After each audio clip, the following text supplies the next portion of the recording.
আসসালামু আলাইকুম। ওয়ালাইকুম সালাম। আজকে এই একটি পয়েন্ট এদিক দিয়ে নামানো হয়েছিল অনেকদিন আগে, কিন্তু এটা আমাদের কাজ ছিল না তখন।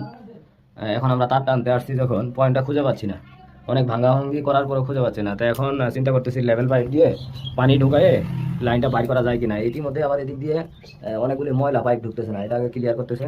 দেখি লাইনটা বাইর করা যায় কিনা, অবশ্যই আপনারা দেখতে থাকুন।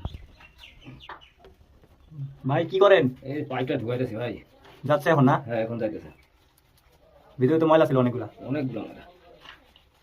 মোটামুটি তো ভালোই যাইতেছে। হ্যাঁ হ্যাঁ, তো এখন দেখো, এই যে এদিকে দেখাও। হ্যাঁ ভাই। আমাদের এই পাইপটা কিন্তু এখানে একটা ঢুকেছি। হ্যাঁ হ্যাঁ, আরেকটা আমাদের এখানে আছে, টেপ মারা আছে। টেমার আছে। কিন্তু এখানে উঁচা করে ধরা লাগবে, উপরে সাদা হয়ে যাবে। ও, এখানে মুখ লাগাই ফুক দিলে হবে না? ফুক দিলে এটা যাইতে যাবে না, পানিটা ব্যাক হয়ে চলে যাবে। ও আচ্ছা আচ্ছা, ঠিক আছে। ঠিক আছে, এখন উপরে যেতে হবে। এই যে আমাদের পাইপটা উপরে নিচে, এখন কিন্তু পানিটা অটোমেটিক ভিতরে ঢুকতেছে। এই যে এই জায়গাটা দিয়ে পানি ঢুকতেছে অটোমেটিক। যখন নিচে থাকতে পানি দিয়ে দেয়, ওই যে আমাদের, কিন্তু আমি ভিতরে যাচ্ছি, আপনাদের একটু দেখাই। এই যে আমাদের ভিজা যে জায়গাটা দেখা যাচ্ছে, এই জায়গায় কিন্তু লাইনটা আছে।